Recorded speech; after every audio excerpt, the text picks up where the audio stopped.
ఈ నెయ్యిలో కల్తీ జరగలేదు ఇవన్నీ వీళ్ళు మాట్లాడుతుంటే దాని మీద చాలా కంప్లీట్ వివరణ ఇవ్వాల్సిన అవసరం ఉంది అనిపించింది అధ్యక్ష.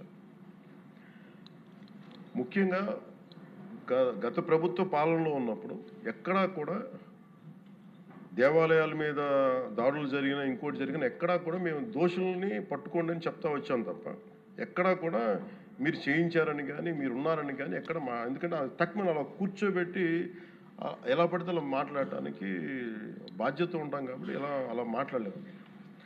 అలాగే ఇది కూడా గౌరవ ముఖ్యమంత్రి గారు రోజు ఎన్డీఏ సభలో చెప్పినప్పుడు మాకు కూడా ఏమనిపించిందంటే దీన్ని ఎలాగా అడ్రస్ చేయాలో నాకైతే ఇంటికి వెళ్ళాక నాకు అర్థం కాదు.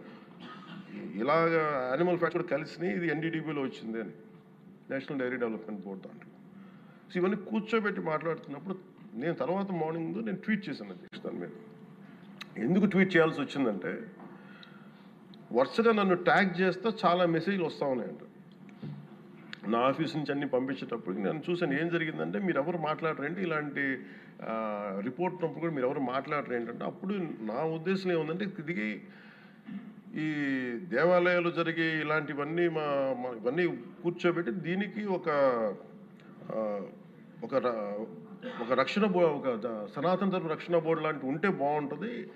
ఎందుకంటే ఇలాంటి కూర్చోబెట్టి చాలా న్యూట్రల్గా చాలా ఆబ్జెక్టివ్గా చేయొచ్చు ఇవి అనే ఉద్దేశంతో నేను పెట్టాను.